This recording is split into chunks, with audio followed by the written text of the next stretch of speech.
ഈ സത്യം അറിഞ്ഞാൽ എന്ത് വില കൊടുത്തും അത് ചെയ്യുക. നിങ്ങളിപ്പോൾ ഈ സയാമസ് ഇരട്ടകൾ എടുക്കുന്ന സ്നാനം നിങ്ങൾ കണ്ടുകൊണ്ടിരിക്കുകയാണ്. അവരെന്ത് വില കൊടുത്താണെന്നറിയാമോ അവരത് സ്വീകരിക്കുന്നത്? അവർക്ക് ശാരീരികമായ ഒത്തിരി പരിധികളുണ്ടായിട്ട് പോലും മാത്രമല്ല മാനസികമായിട്ടുള്ള തീരുമാനങ്ങളും വേണം. കാരണം അവർ ഒരുമിച്ചിരിക്കുക. അതുകൊണ്ട് അവർ സ്നാനപ്പെട്ടപ്പോൾ തന്നെ അവിടെ കാണുന്നുണ്ട് 2 പ്രാവശ്യം അവർ സ്നാനം എടുക്കുന്നുണ്ട്. രണ്ടുപേരും കൂടി ഒരു ശരീരമായി ഒറ്റയായിട്ടിരിക്കുമ്പോൾ അത് ഒന്നായിട്ടങ്ങ് എടുത്താൽ പോരെ? ഇല്ല.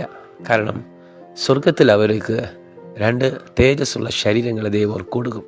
അവർ സ്വർഗത്തിലെത്തുമ്പോൾ അവരിങ്ങനെയല്ല, അവർ സെപ്പറേറ്റ് ആവും. ഞാനൊരു സത്യം നിങ്ങളോട് പറയട്ടെ. ഈ രക്ഷ എന്ന് പറയുന്നത് എപ്പോഴും വ്യക്തിപരമാണ്.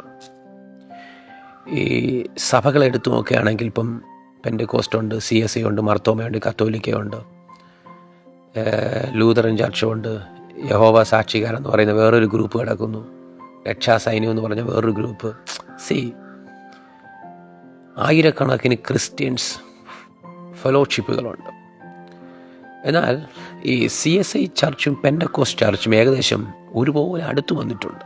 കാരണം വിഗ്രഹാരാധന ഇല്ലാത്തതാണ് മെയിൻ കാരണം. പക്ഷേ CSI ചർച്ചിന് സത്യം പഠിക്കാനുള്ള അവസരം ചർച്ചിൽ കുറവാണ്.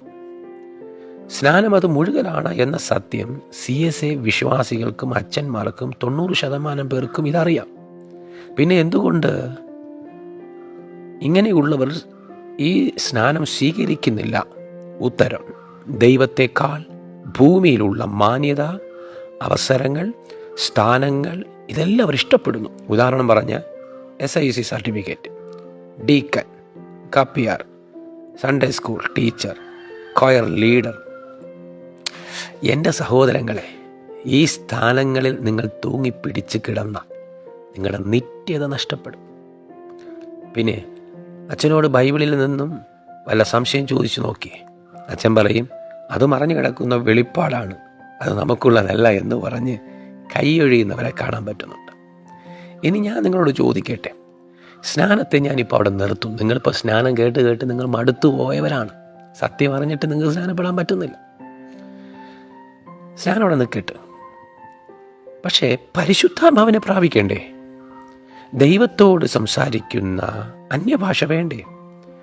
1 കൊരിന്ത്യർ ലേഖനം 14-ാമത്തെ അധ്യായം നിങ്ങൾക്കുള്ളതല്ലേ? അപ്പോൾ അന്യഭാഷ എന്തിനാണ്?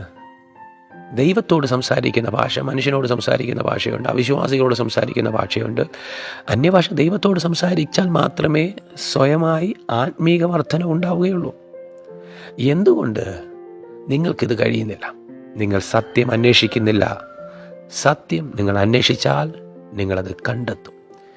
കത്തോലിക്കക്കാരെ സംബന്ധിച്ചിടത്തോളം വലിയ പ്രയാസമാണ് ഈ സത്യത്തിലേക്ക് വരാൻ. കാരണം അവർ ക്രിസ്തു എന്ന ഏക മധ്യസ്ഥനിലേക്ക് വരണമെങ്കിൽ അവർ മറിയെ ഉപേക്ഷിക്കണം, അവർ വിഗ്രഹാരാധന ഉപേക്ഷിക്കണം, അവർ മരിച്ചുപോയ വിശ്രമിക്കുന്ന അപ്പോസ്തലന്മാരെ, വിശുദ്ധന്മാരെ അവർ ഉപേക്ഷിക്കണം. പിന്നെ അവരുടെ കുറേ ചടങ്ങുകളുണ്ടല്ലോ, ഇതെല്ലാം ഉപേക്ഷിച്ചാലേ അവർക്ക് ഈ ക്രിസ്തുവിനെ കാണാൻ പറ്റുകയുള്ളൂ. അതുകൊണ്ട് അവരുടെ കാര്യം എനിക്കറിയത്തില്ല, കത്തോലിക്കക്കാരുടെ കാര്യം. അവരുടെ മാർപ്പാപ്പ ബെൻസിലും വലിയ വലിയ വില കൂടിയ വണ്ടികളിലൊക്കെ വന്ന് അവരെ കൈയുയർത്തി അതിനകത്തിരുന്ന് അനുഗ്രഹിക്കുന്നു. ഇതൊക്കെ അവർക്കിഷ്ടം. ക്രിസ്ത്യാനിറ്റി എന്ന് പറയുന്നത് ഒരു മതമാണ്, റിലീജിയൻ. ഒരു ക്രിസ്ത്യാനിറ്റി എന്ന് പറഞ്ഞൊരു മതമാണ്. അത് ദൈവമക്കളെ സ്വർഗത്തിലേക്ക് കൊണ്ടുപോകാതിരിക്കാൻ വേണ്ടി പിശാച് അടുപ്പിച്ച ഒരു പേരാണ്. നമ്മൾ ആരാണ്? യേശു ആരാണ്? യേശു പെന്തക്കോസ്തുകാരനാണോ? യേശു കത്തോലിക്കാരനാണോ? യേശു മർത്തോമക്കാരനാണോ? യേശു CSIക്കാരനാണോ? യേശു രക്ഷാസൈന്യമാണോ? യേശു നാമക്കാരനാണോ? ഇല്ല. യേശു ദൈവമാണ്.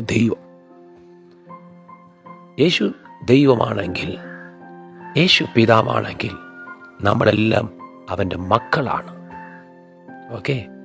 അതുകൊണ്ട് സമയമില്ല സഹോദരങ്ങളെ. സ്നാനം അത് മുഴുകലാണ്. അത് വിശ്വസിക്കുന്നവർ എടുക്കേണ്ടതാണ്. സ്വർഗത്തിലേക്ക് പോകാൻ വച്ചിരിക്കുന്ന 2 പ്രധാനപ്പെട്ട വഴികളാണ്. 1 സ്നാനം, 2 പരിശുദ്ധാത്മാവ്.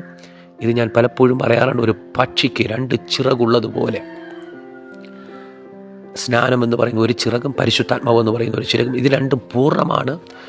സ്നാനത്തിൽ പൂർണ്ണമാണ്, പരിശുദ്ധാത്മാവിൽ പൂർണ്ണമാണ്. ഇത് രണ്ടും നമുക്കില്ല എങ്കിൽ നമ്മൾ സ്വർഗത്തിൽ പോകത്തില്ല. സ്നാനപ്പെട്ടിട്ട് നീ ഇന്നും പഴയ കൂട്ടായ്മയിൽ തന്നെ ആ സ്നാനമെന്ന് പറയുന്ന ഉപദേശമില്ലാത്ത അവിടെ തന്നെ പോയിരിക്കുന്നുവെങ്കിൽ നീ പരിശുദ്ധാത്മാവിനെ പ്രാപിച്ചിട്ടില്ല. പരിശുദ്ധാത്മാവിനെ പ്രാപിച്ചാൽ നീ അവിടെ നിന്ന് ഇറങ്ങും.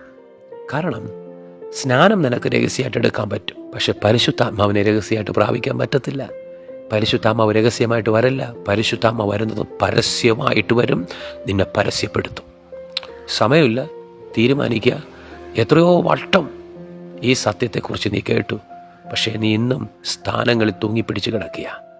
നിന്റെ നിത്യത നഷ്ടപ്പെടും എന്നൊരു വാണിങ്ങോടുകൂടെ ഞാൻ എൻ്റെ വാക്കുകളെ വിരാമമിടുന്നു. God bless you.